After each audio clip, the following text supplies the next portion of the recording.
Hello, welcome back to Shit They Don't Tell You. I'm Nikki Limo. Hello, buddy. Crypto King here.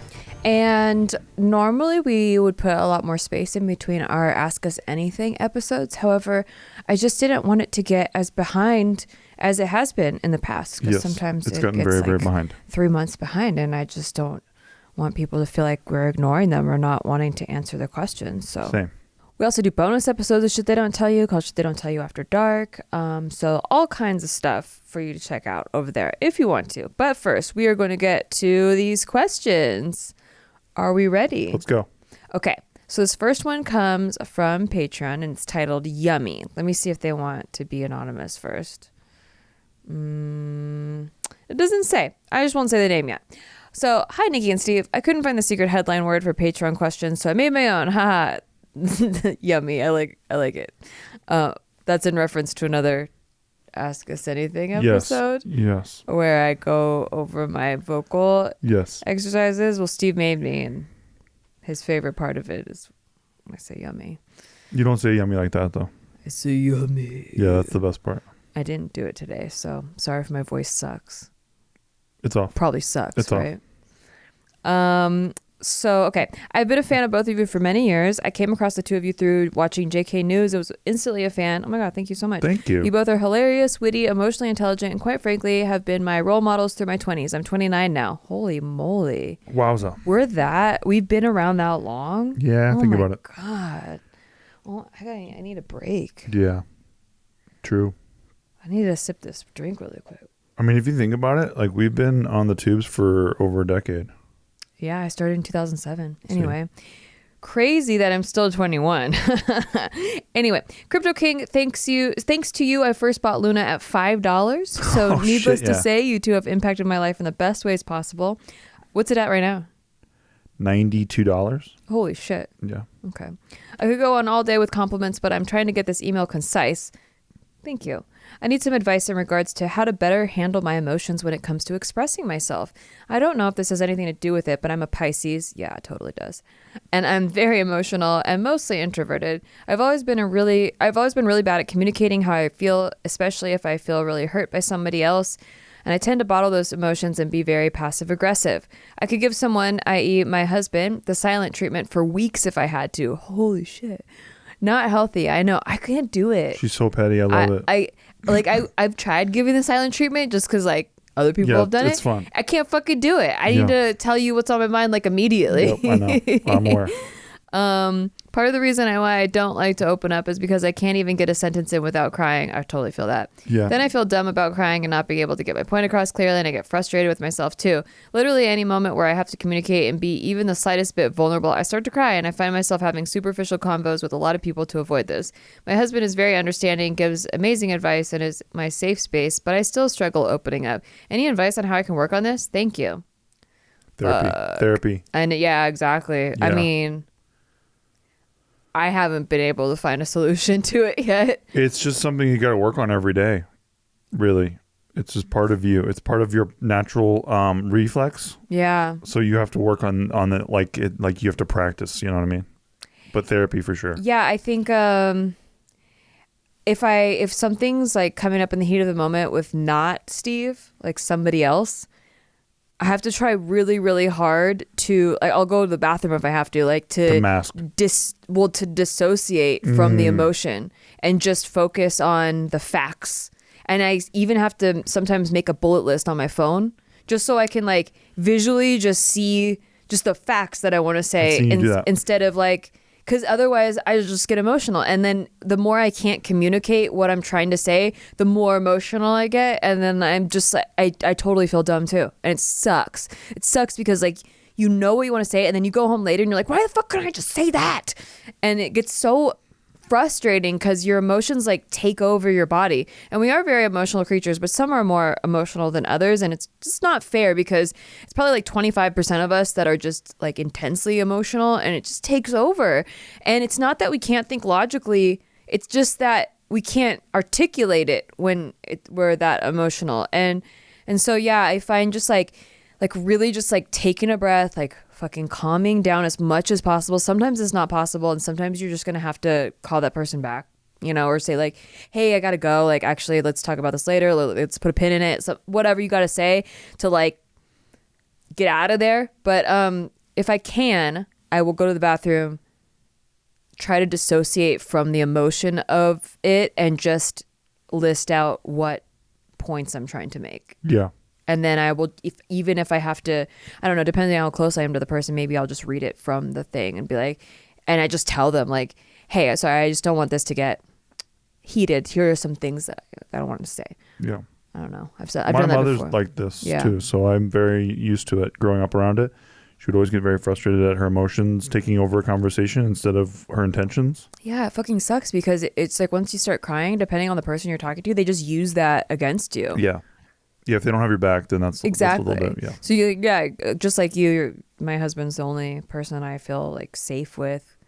Even my family like never understood that.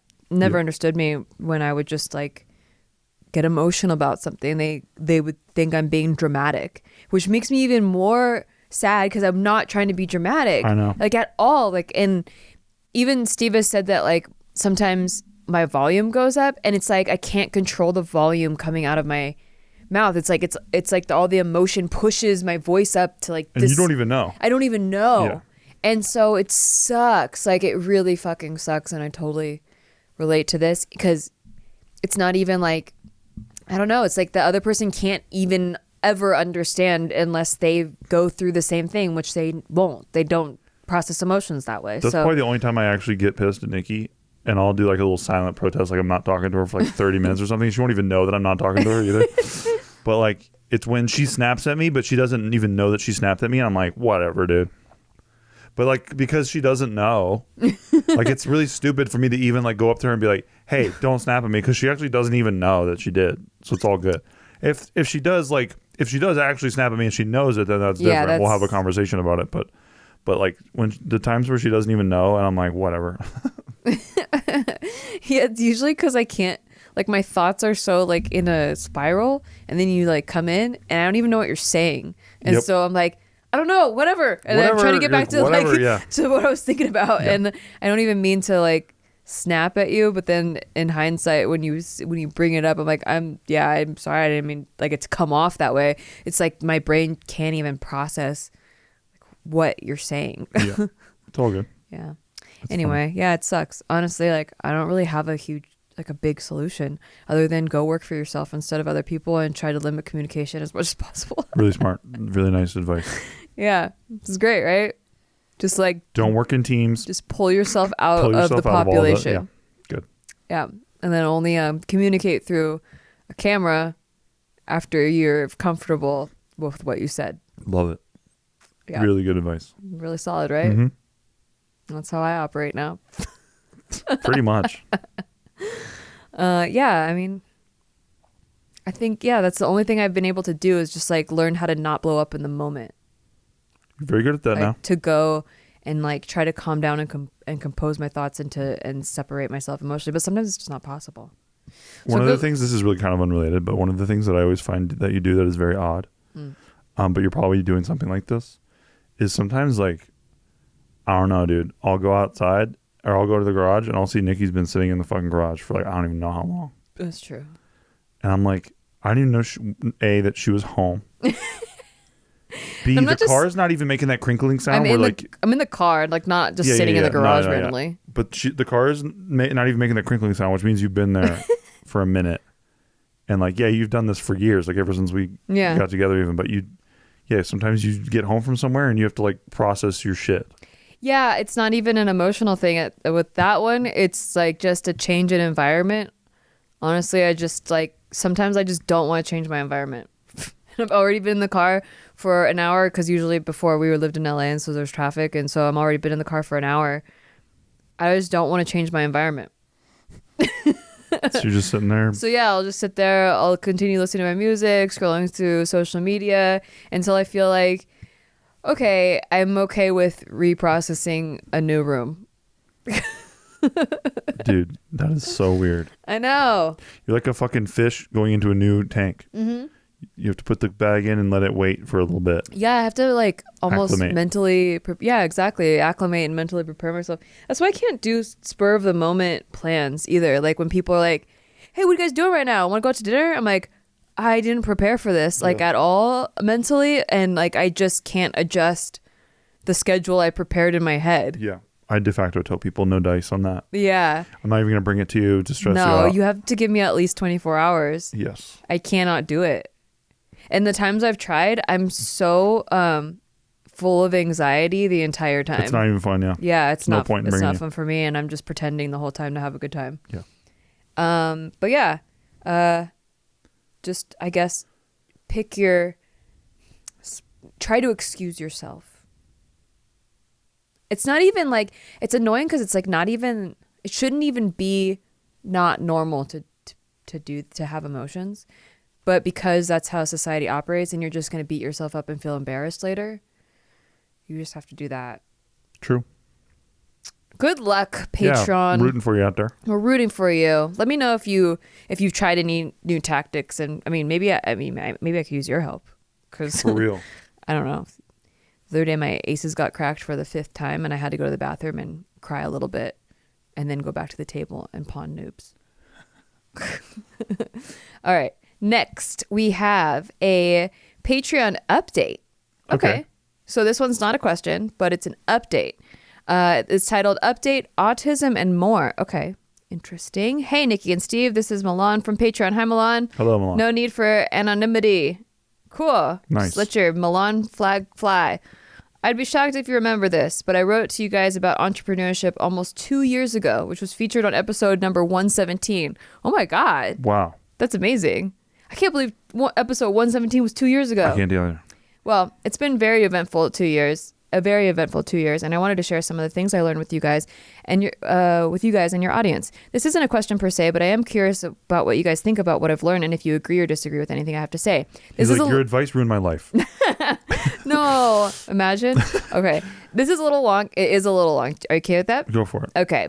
Fair warning. I edited it for brevity, but still.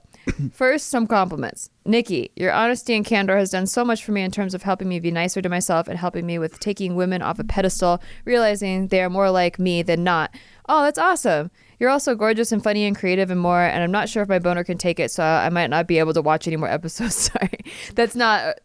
That's the inside joke. If you are new, I frequently ask if people have boners when I do things like clean my house. Yes. Or if I put the dishes away, I'll ask if they got a boner about it. Yeah. So, it's very sexual, honestly, but clearly. Steve, it's inspiring as a young man, getting old though, almost 27. Holy shit, you're so old. You're old, bud. To see someone who's so emotionally secure with himself and positive to those around him. You're also super funny and insightful. Oh my gosh. Thanks, bro. And of course, thanks to you, I made about $20K in the crypto market during this last bull run. Good job, brother. Which is over, by the way, winky face. Exactly. It's over. That's a crypto corner meme that we have. Now let's get to the meat of this. First thing, in large part due to you, Nikki, I have discovered that I'm autistic. I'm definitely on the higher end of the spectrum, hence why I was never diagnosed as a kid, but I resonated so much with the experiences of you and some other autistic individuals across my recollection of my entire life. I've always been wary of labels because they can be limiting, but I've learned through this process that a little bit of labeling can really help you to learn about yourself, at least for me. I've always felt like I needed to change so much about myself, but going through this journey has allowed me to let go of that and better accept myself and all of my quirks. It sounded to me like your journey, Nikki, taught you a similar lesson. Abso-fucking-lutely. Yeah. That's what I think, that me sitting in the car and not being able to process a new environment, I think it has something to do with being on the spectrum. And before, I would just beat myself up for being so weird. Yeah. But then after realizing that a lot of the quirks that I have, that people are like, it's so quirky, were actually just symptoms of being on the spectrum. And it made me feel so relieved, like I wasn't a you can embrace broken yourself. Yeah, exactly. Yeah. It helped me accept myself more rather than feeling just like a broken person that is everyone else gets it and I don't get it. Yeah. You know? Yep.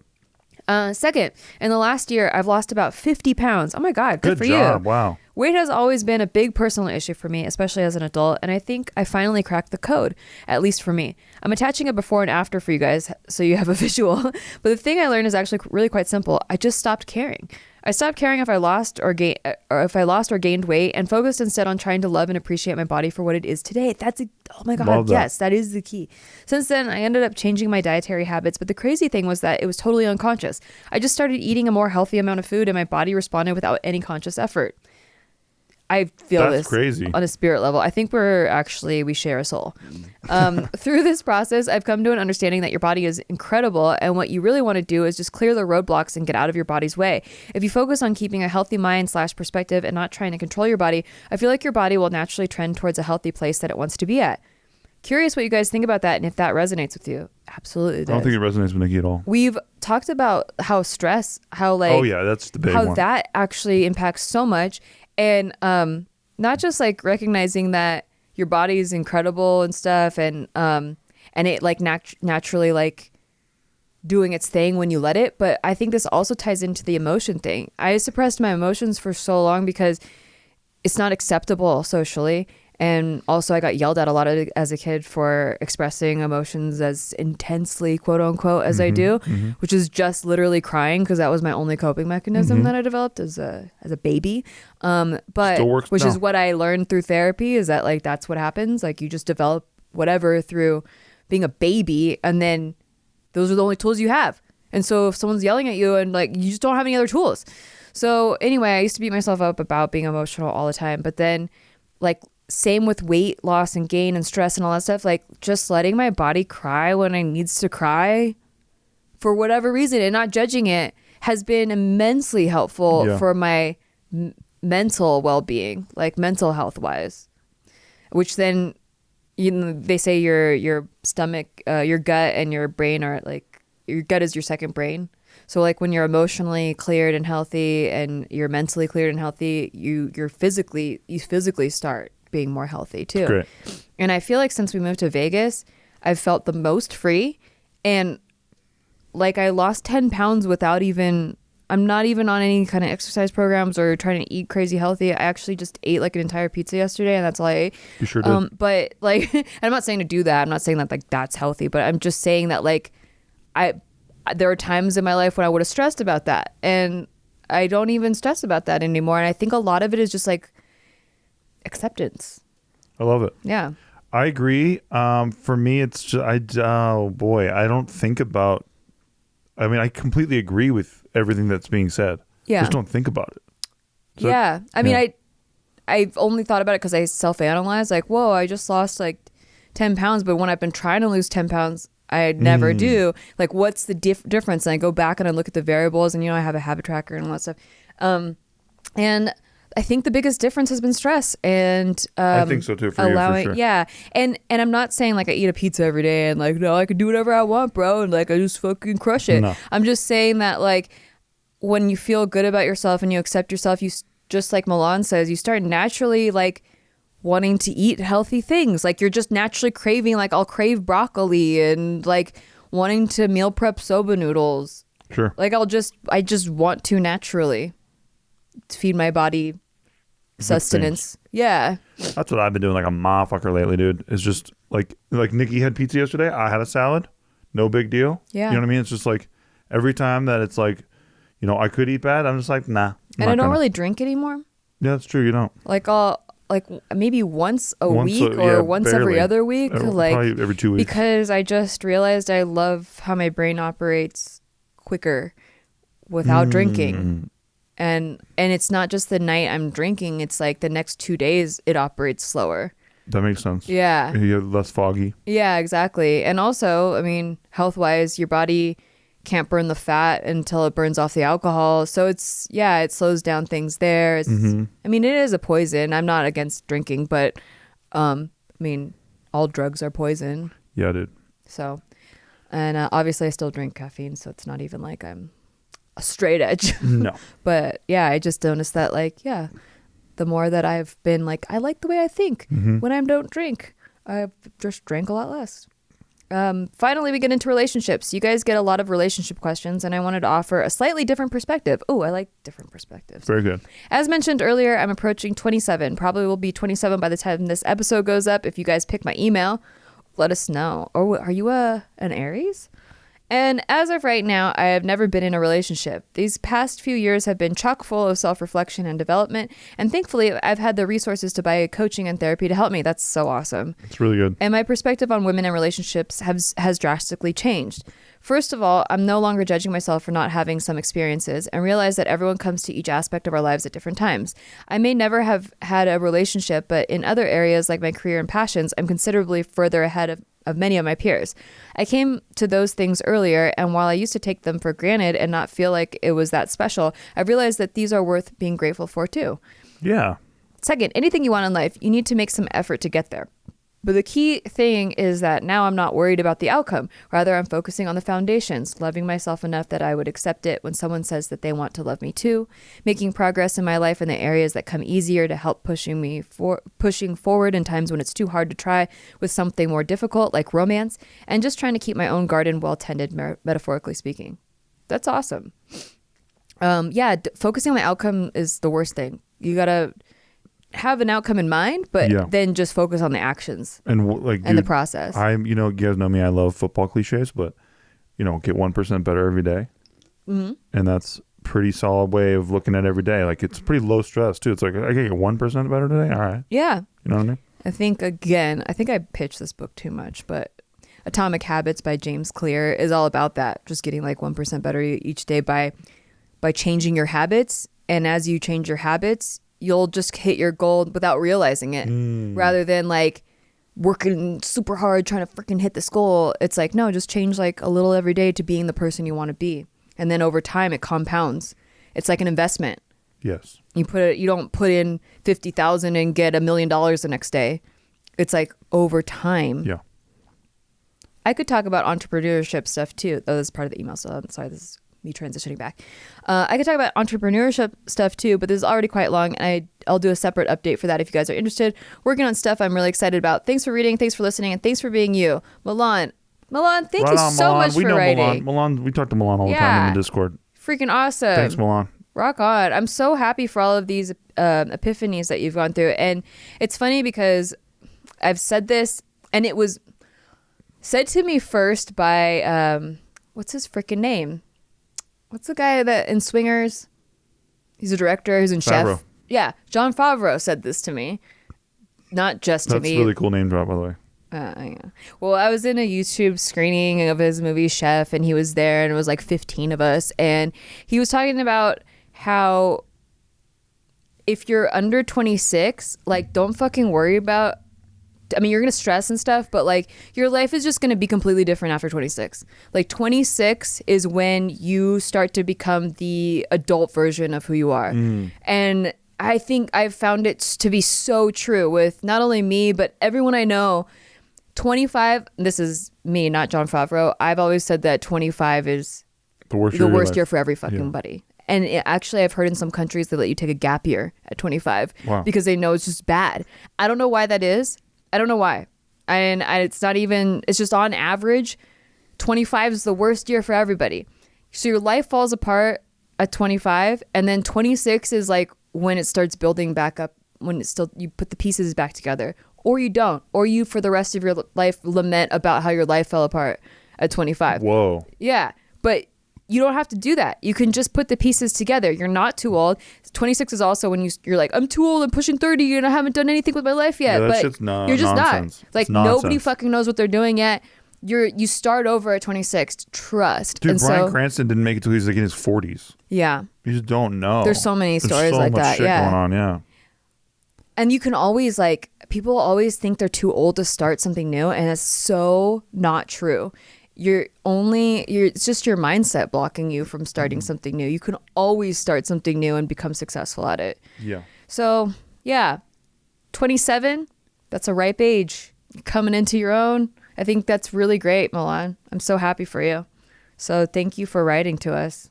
Yeah, less I can't because out there, please. Yeah, I mean, everybody gets dealt different cards. There's so many people like that got dealt better cards, and obviously, yeah, they started at an advantage. Mm-hmm. But it does not mean that you can't achieve things that you want to achieve. there's so much information out there too now. Like there used to be a block in information. Like you had to pay for higher education to get a certain amount of knowledge and information. But now we're in an era where there's a fuck ton of free information. Obviously check your sources, but you can learn how to do pretty much anything. Dude, Nikki was wiring chandeliers because of YouTube videos, but like it's real. And I mean, I watched like 5 different videos to make sure that they all lined up and like they were all saying the same thing before I tried it. Good. So that's what I like to do. But I also like once I get into something for free, like where I like do a bunch of research and try something for free, if I'm really interested in it, then I'll pay for a course to like dive deeper into that. Yeah. But yeah, like I just think that I truly believe in continued education, but not just in a sense of college and like after high school, but like lifelong, always continuing to learn new things all the time. I think it's stimulating. I think that's how your brain doesn't deteriorate mentally. I don't know. I just think that sometimes people get caught up like in their humdrum day-to-day life. Like that's all it's ever going to be forever. And it really doesn't have to be. Like you can constantly be learning new things, and there's just a whole world of information and knowledge and skills out there. I think it's fun. Yep. And thank you for coming to my TED Talk. All right. We're going to go on a break, but when we come back, we have non-Patreon questions to answer. Nice.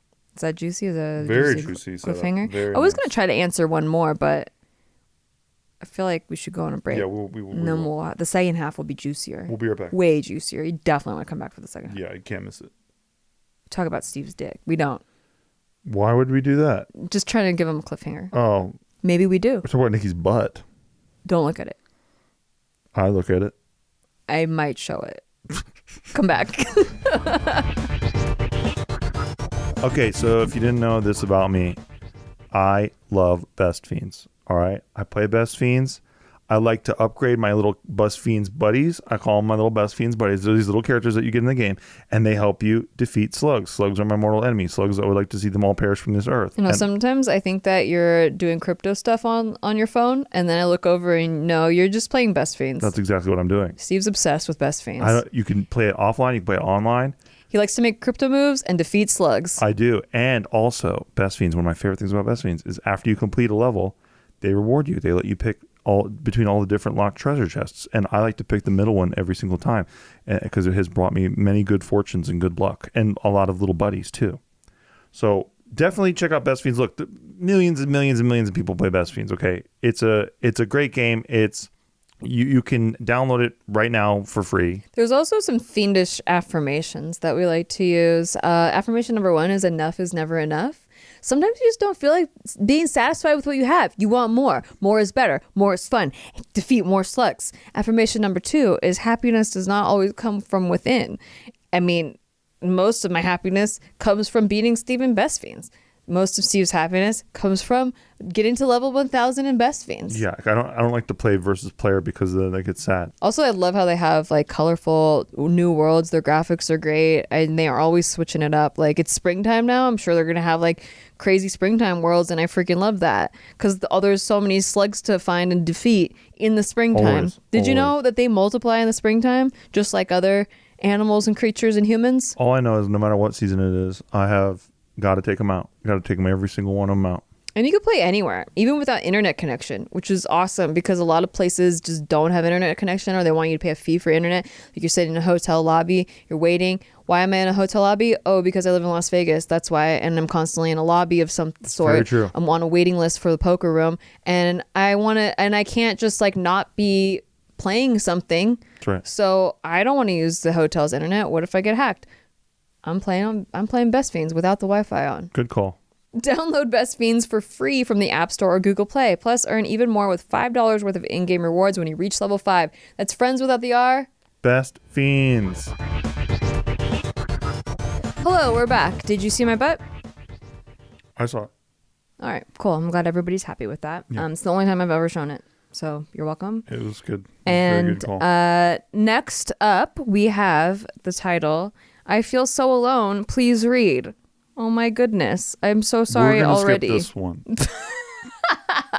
Imagine. So mean. That's like so. Especially if we like leave it in, like we leave in us reading the title and then we move on. Ooh, that's good.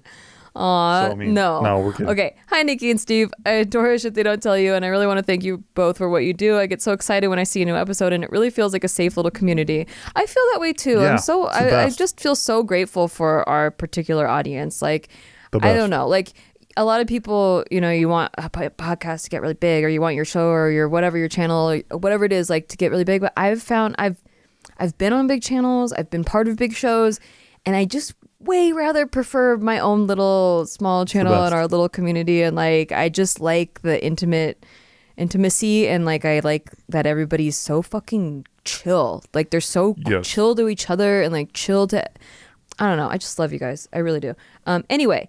I don't have anyone to reach out to, and the last few days have been really difficult. I don't have a direct question to ask you guys. If it's okay with you, I was hoping that maybe you could just read this, and it'll be like I'm venting to someone close, to some close friends, or my older sister and her husband.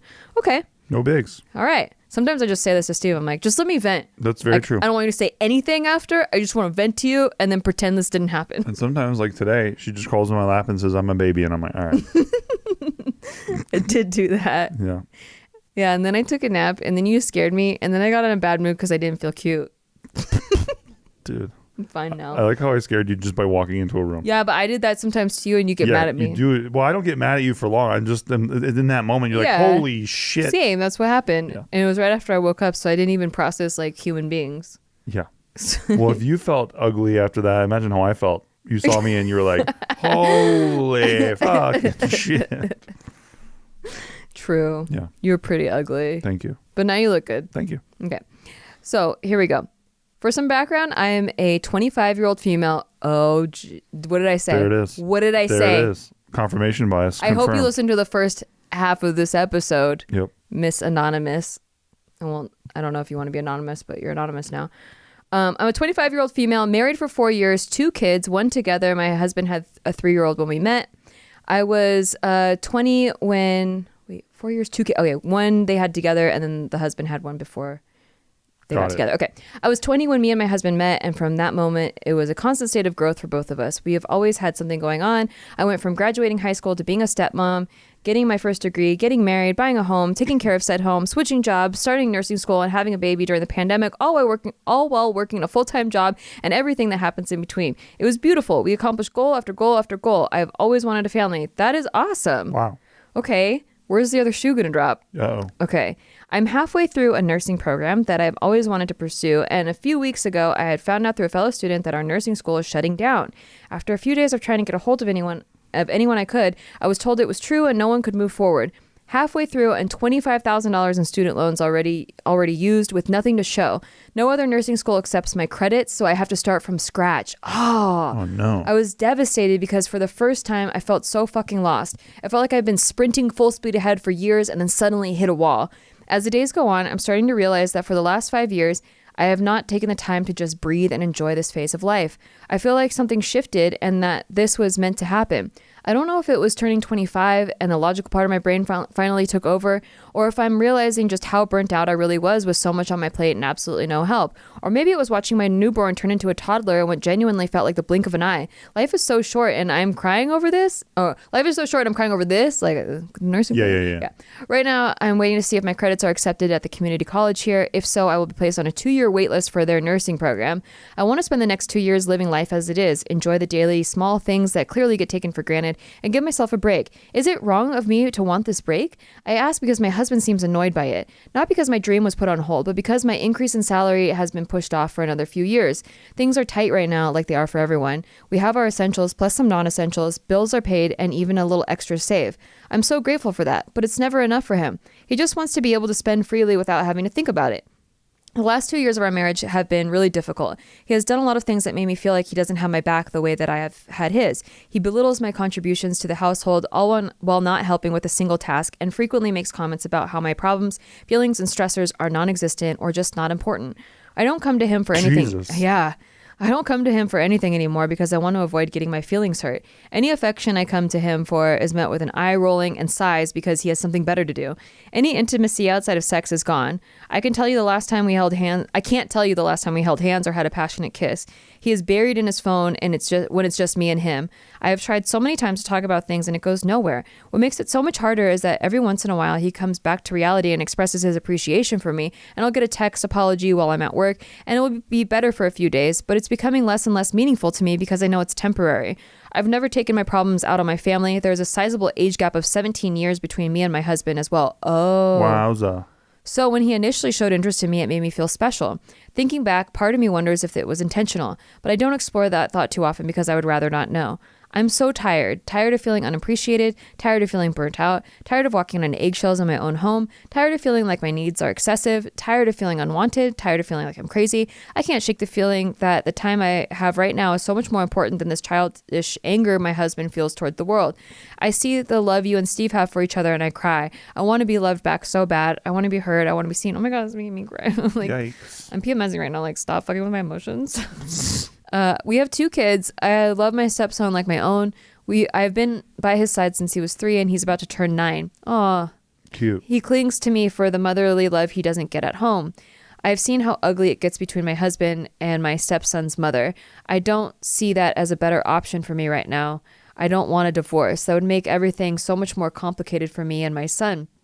I want my fucking partner back. I want to punch him in the face and tell him to grow up. But I don't have any faith in that happening. I'm truly fine with pushing forward and focusing on me and the kids. If he wants to be left alone, so be it. I have hobbies that have been on the back burner for years, kids that want their mom to play with them. I want to focus on the beautiful parts of life that are right in front of me while I can. Thank you so much for listening to me. It means more than you will ever know. Love, your mess of a subscriber who would like to remain anonymous. I'm so glad I made you anonymous. Yeah, we love you. Wow. Man. That's really hard. Let me just digest all that, but I think 1000%, if you had any doubt, erase it, because I think that you have absolutely the right priorities in mind. Mm-hmm. I think you're 100% right about these being just this being the time, and you were granted just this gap of time to just appreciate being a mom and all the things that it's like you've been tilling the farm for years and years and years. Like you said, it was like a sprint and you were hitting goal after goal after goal after goal. And you just didn't even, you weren't even aware that breaks existed or like really how critical they are.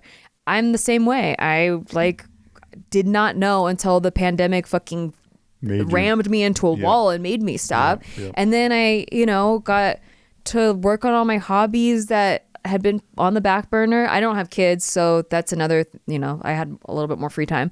But, things that I usually had pushed to the side because work was more important or I had to be at social obligations or all this stuff. And then now I was like, oh my God, I can actually like do some of this stuff. And oh my gosh, it feels kind of good. And then I had this whole like, I had to talk to my therapist about it because I'm like, I feel guilty that I'm not working like as hard as I used to. Like I'm not hustling every fucking day, and like that's become so much a part of my identity that I'm almost like scared of relaxing.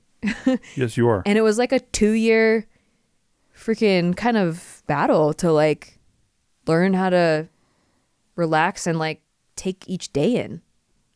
Yeah, I feel like in her case, number one, she needs couples therapy bad. Yeah, for like, sure. This cat does not, if he doesn't understand your contributions to the household and doesn't respect them, because that's really the first thing that he needs to give you is respect. Because that's not there, right? Yeah. So that's where you start, like, because obviously, like, if there's some kind of lack of love coming from him to you, it needs to start with respect, because you need to have a healthy kind of love from him, right?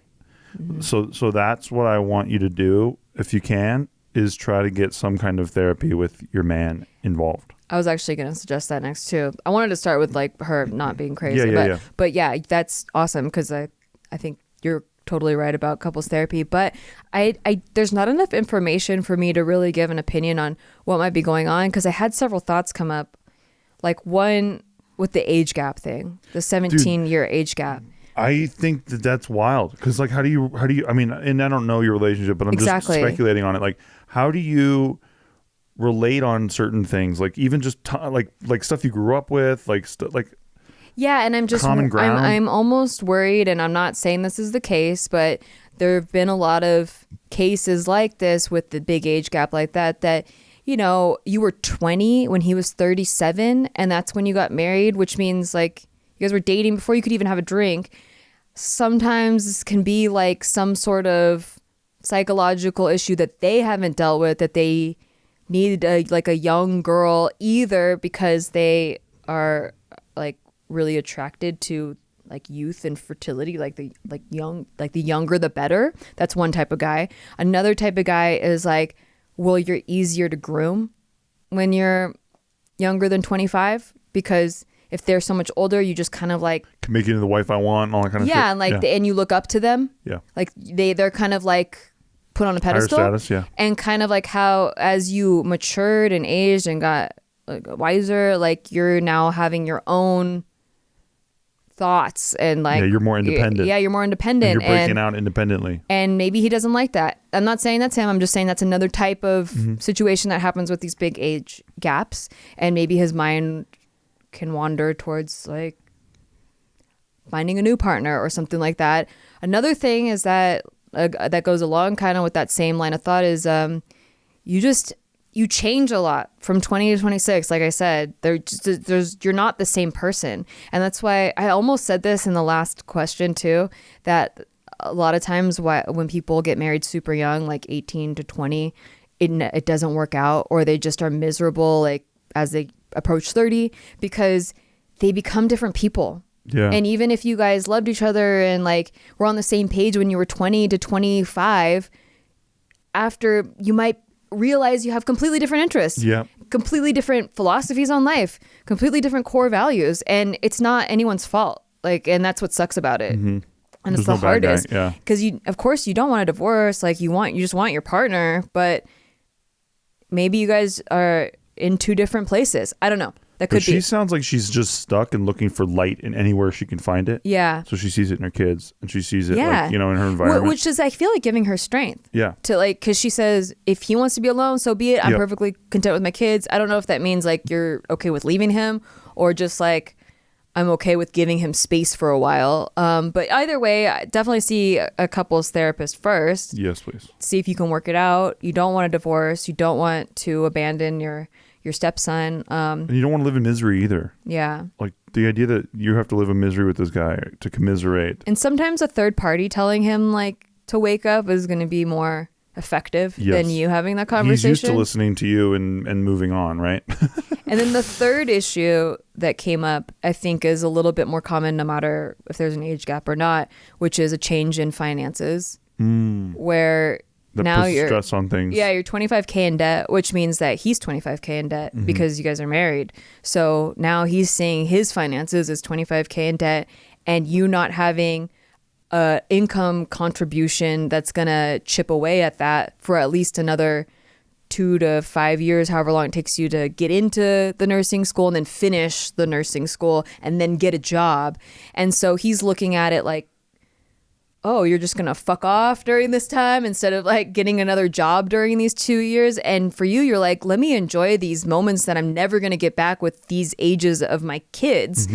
And I can understand both perspectives. I think I agree with you more. Like I would lean more towards that philosophy, but it's not an uncommon fight in couples. It's not. And also it's not uncommon for things around the house, housewife, traditional housewife, quote unquote stuff. It can also be a house husband, but like, you know, the household stuff and the child rearing stuff to be discounted as not real work. It's not work. It's all bullshit. And it sucks because it's a 24-hour job. It's not even like you don't clock out and like, now you're not a mom now, like you're not doing house stuff now. No, you're like stuck doing this job for 24 hours. And for you, at least you genuinely enjoy it, which is awesome. But to not be given credit at all for it is another common relationship issue. And so I definitely think you guys should see a couples therapist, a marriage counselor, someone that can just shed some light maybe on your husband and help you guys reach a mutual understanding on things. And if it then doesn't go anywhere, then I'm glad that you have the strength to be like, you know what? I fucking love this time with my kids. And, just for you, I want you to demand respect from your partner because that's very important. How does one demand respect? Well, she needs to let him know that when he's saying all this stuff, it's not, he's not showing her any respect for all the things that she does for his life.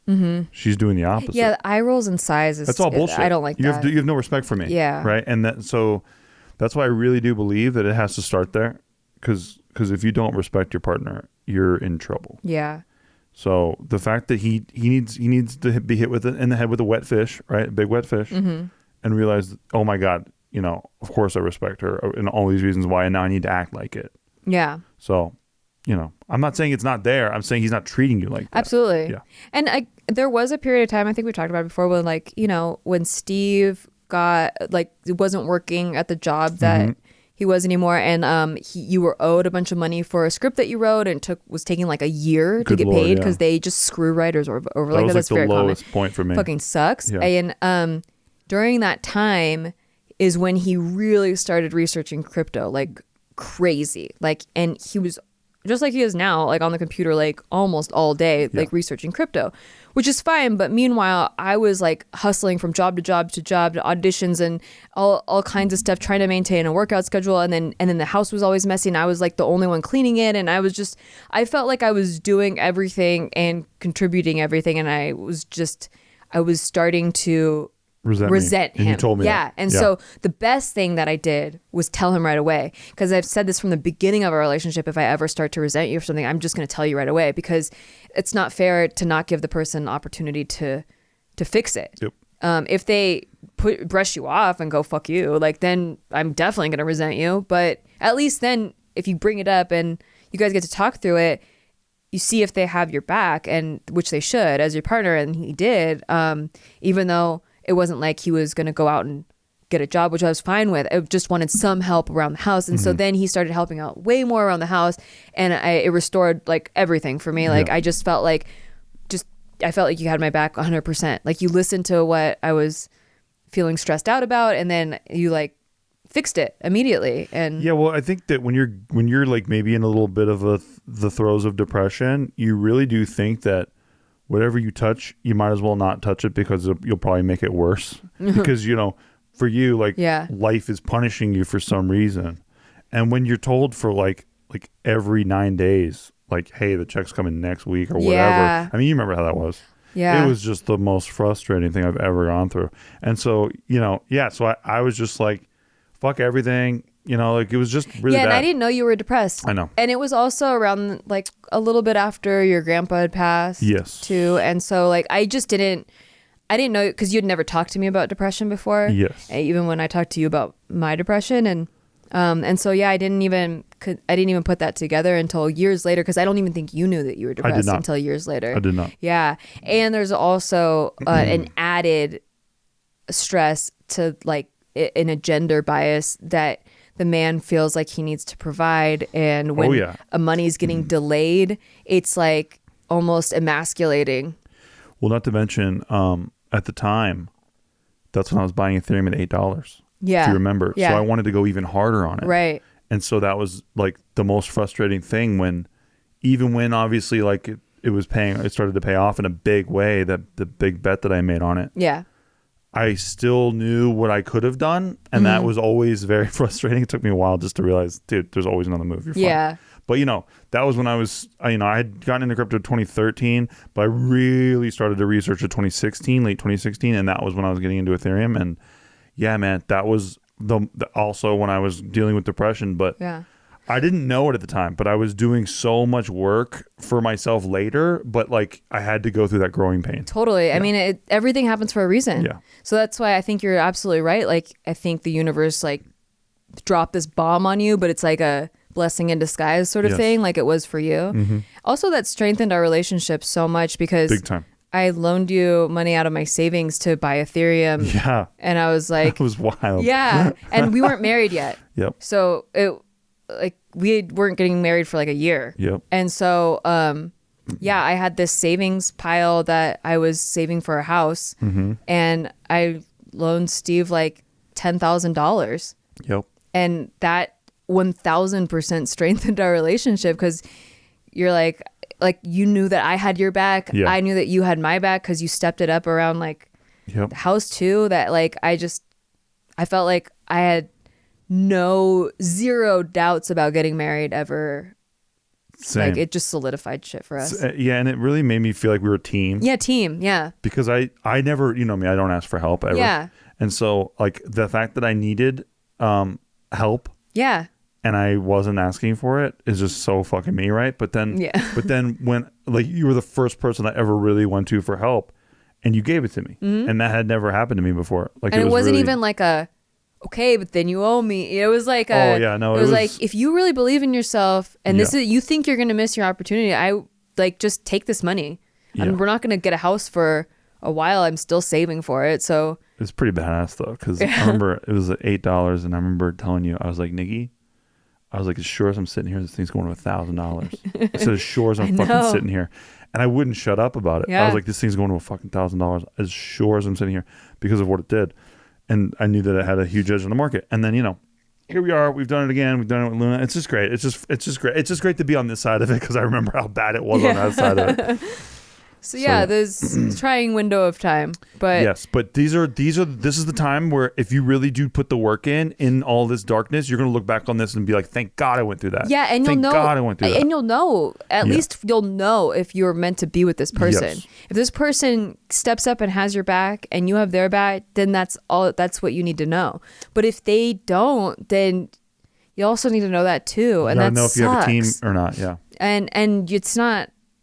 Obviously, it's not too late to rebuild at all. I know you don't want to, but better to know, I guess, and then to know that you did all you could to fix it. Absolutely, too. Absolutely. Yeah, but it sucks. I'm so sorry that you're going through that right now. 26 is when life starts over. There you go. There you go. So much easier said. You are only 25 though. You got your whole life ahead of you. You have so much. Good Lord, and you got so much light around you. Yeah, I love. I can just tell from like the way you wrote that. You have a good grasp. Good person. Yeah. All right. Well, thanks for writing and thanks for listening.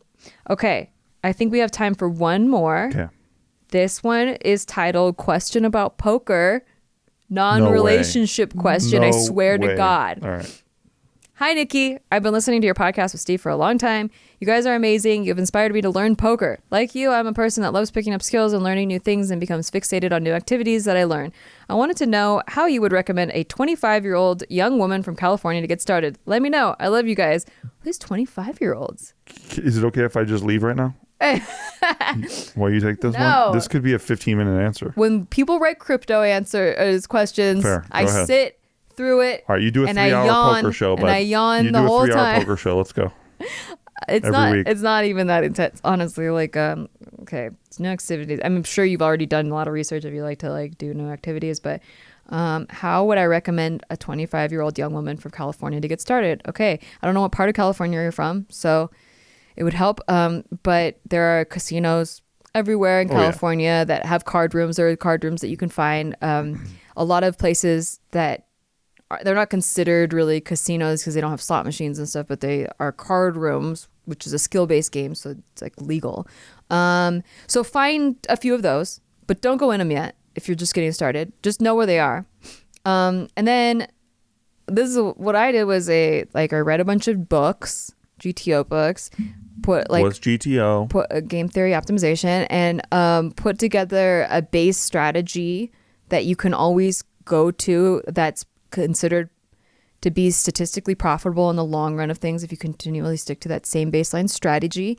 And I practiced nonstop using a simulator called Poker Snowy. There's also one called PO Solver, which most people use. Is it an app or is this a website? I guess you can call it, I guess it's an app. Okay. Yeah, it's an app, but it's on the desktop and it's on the mobile, and it's not really, the interface is not very modern.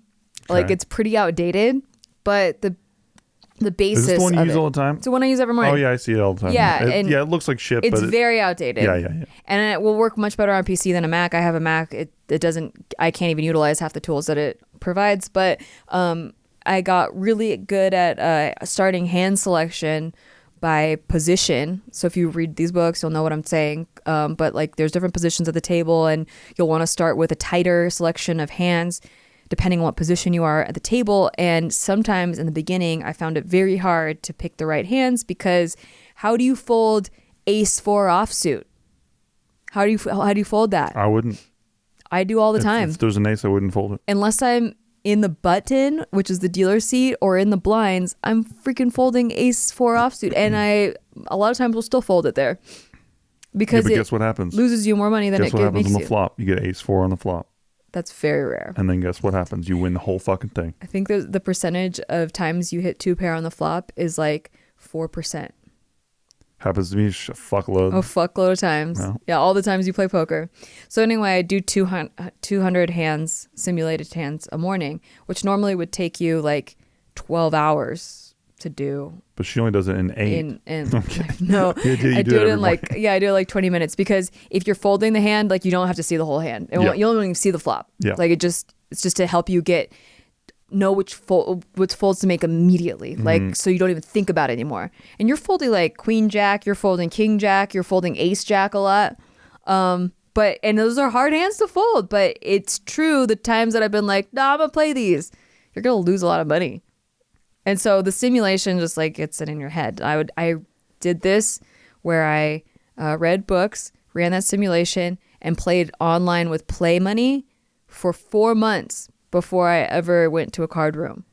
And then I felt I was like finally ready, and I still wasn't ready, because you're never ready. But like I felt at least confident enough that I could sit at the table and know how the game flow was going. What was hard was counting the chips. I was so not used to like physical chips, because I was just practicing online. We're so similar, by the way, because I was researching Ethereum for like 3 months before I bought any. Yeah. Same shit. It was because you like want to know what you're doing first. I got to know everything about it. Yeah. And like you're never gonna be good when you start, but at least you can feel like you can trick yourself into being competent at it before you start with real money. And so I just started small, a $200 buy-in at the Commerce Casino in California. That's the max buy-in you can do at 2.5, which is like crazy now that I live in Vegas, because that's actually a really, really short stack. So the strategy is a lot different, but at least like you're not losing a lot of money in the beginning. So you can kind of feel out how the gameplay works, and you just just be really, really tight to that game theory, and don't really go outside of that until you have a firm grasp on how the game flow works. Then you can start reading people better, adjusting, and you'll know, like it'll just grow. You'll feel the frequency of how often things hit, how often they don't, C-bet strategies, double barreling strategies. You'll learn about each thing one at a time. And what's important, I think, as you're going along is only focusing on one thing at a time. So when I go in, I'm only focusing on, let's say, C-bet strategy, and I'll just focus on that. And it adds to my repertoire. How'd you know I was going to say that? I know you're pretty good. And then the next time maybe I'll go with, okay, I'm going to work on tagging people. So I'll tag people loose, aggressive, tight. Like, who are the sharks? Who are the people that seem kind of new? I'll like try to only play pots with the people that seem kind of new. I'll try to avoid the shark. I'm just going to work on tagging people. Yeah, and how do you minimize risk for you? Yeah. And then as you like each time go in and work on each thing at a time, you'll start to like just build in and become more second nature. And then you get to go deeper and deeper and deeper and deeper. And I think that's how I would do any skill. But poker is a very complex game. And so it just takes a lot more time. But yeah, you just learn each technique as it comes. Like even like with watercolor, it's like, first I'm going to learn about, wet technique, which is where you wet the paper first and then you put the paint down. Can't make as much money with watercolor though, I find. You could. Okay, my bad. There's a lot of artists that make money in watercoloring. I follow them on Instagram. Well, there you have it. If you want to know more, you can hit up our Discord too. Nikki talks about poker in there. We do, and we play a tournament like every month, and there's like a new champion each time, and there's free cash prizes. So there's that. But anyway, good luck with that. Let me know how it goes. If I'm ever in California, maybe we play each other sometime. I like going to the bike more than I like going Commerce. Nikki just said she wants to take your money live. If you're because you're kind of new, maybe we'll I'll take your money live. It'll be fun. It'll be real fun fan experience. I would never do that to you. You're going to give it to me. There you go. That's the only way I take money. There you go. Love it. All right, guys. Well, that is it for this week's episode. Hopefully you enjoyed that. Hopefully we didn't miss anyone's questions. I know we actually did miss a few people's questions, but hey, dude, tune in next time. That's right. Where we answer your questions from February. Fucking exactly. We love you guys. Check out Patreon, buy what we told you to buy and all that stuff. And don't look at my butt. Don't rewind this. Don't look at my butt. Please don't look. It was a one-time thing. You got to turn the cameras off, though. I know. So you please begin the process of turning off the cameras, please. Okay. Husband? Damn it.